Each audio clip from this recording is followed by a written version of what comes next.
तो बात हो रही है मोहब्बत की, दिखावे की और एक ऐसे सच की जो दिल को ना झकझोर कर रख दे। हम बात कर रहे हैं इश्क जुनूनी की, जहां गुरु और रूहानी का रिश्ता एक ऐसे मोड़ पर आ खड़ा हुआ है कि मतलब यहां से आगे क्या होगा कुछ कहा नहीं जा सकता। सोचिए, एक रिश्ता जिसकी पूरी बुनियाद ही झूठ पर टिकी हो, वो भला कब तक चल सकता है? गुरु और रूहानी की कहानी ना बिल्कुल इसी एक सवाल के आसपास घूमती है। हर पल, हर लम्हा, हकीकत और दिखावे के बीच एक लड़ाई चल रही है। तो कहानी की शुरुआत होती है एक सुबह से, और सुबह सुबह एक नाटक शुरू हो जाता है। मकसद सिर्फ एक, दादी के सामने ये दिखाना कि सब कुछ बिल्कुल ठीक है, कि वो एक परफेक्ट खुशहाल शादीशुदा जोड़ा है। पर सवाल तो यही है कि क्या ये नाटक कामयाब हो पाएगा। और जैसे ही दादी के आने की आहट होती है ना, गुरु एकदम से एक्शन में आ जाता है, फटाफट। उसका बस एक ही मकसद है, एक खुशहाल शादी का ऐसा दिखावा करना, ऐसा नकाब ओढ़ना कि कोई भी सच ना जान पाए। और कमाल देखिए, गुरु का ये ड्रामा पूरी तरह से काम कर जाता है। दादी उस बिखरे हुए कमरे को, गुरु के चेहरे पर झूठी थकान को देखकर मतलब पूरी तरह से यकीन कर लेती हैं, और वो तो अपनी उम्मीदें भी जता देती हैं। लेकिन जैसे ही दादी कमरे से बाहर जाती हैं, सारा खेल पलट जाता है, पर्दा गिरता है।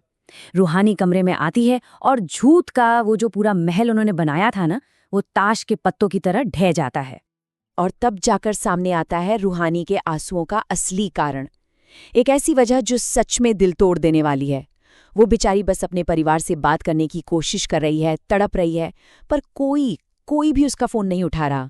ये जो अकेलापन है ना, ये जो बेबसी है, इसे गुरु शायद पहली बार इतने पास से महसूस करता है। तो गुरु वो मदद करने की कोशिश करता है, हाथ बढ़ाता है, लेकिन उसका तरीका वो आग में घी डालने वाला काम कर जाता है। और बस यहीं से शुरू होता है दो बिल्कुल अलग दुनियाओं का, दो अलग सोच का टकराव। गुरु को अपनी ताकत पर, अपनी पहुंच पर बहुत घमंड है। वो एकदम नशे में चूर है। उसे लगता है दुनिया की हर प्रॉब्लम का, हर मुश्किल का सॉल्यूशन उसके पास है, या तो बात से या फिर गोली से। लेकिन रूहानी वो उसकी इस ताकत को बिल्कुल सिरे से नकार देती है। वो उसे साफ साफ कह देती है कि उसका दर्द एक ऐसा जख्म है जिसे ना तो कोई पैसा भर सकता है और ना ही गुरु की ये तथाकथित ताकत। और यहाँ देखिए, ये उनके बीच का जो फर्क है ना, उसे बिल्कुल साफ कर देता है। गुरु के लिए ये बस एक प्रॉब्लम है जिसे सॉल्व करना है, लेकिन रूहानी के लिए ये एक ऐसा गहरा जख्म है जो शायद कभी भरेगा ही नहीं। और फिर बर्दाश्त की हद हो जाती है। रूहानी का सब्र का बांध टूट जाता है और वो अपने दिल में दबा सारा दर्द, सारा गुस्सा, सब कुछ बाहर निकाल देती है।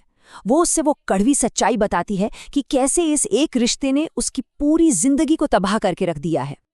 और ये सबसे जरूरी बात है, रूहानी की नज़रों में गुरु प्रॉब्लम का सल्यूशन नहीं है, गुरु खुद प्रॉब्लम की वजह है।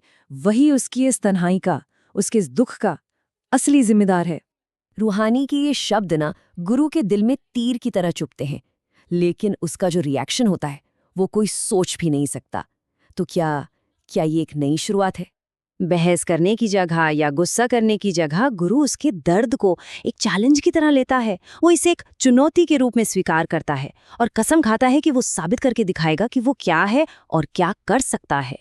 तो अब सबसे बड़ा सवाल यही बचता है, गुरु ने चैलेंज तो एक्सेप्ट कर लिया है, पर क्या वो रूहानी का विश्वास जीत पाएगा?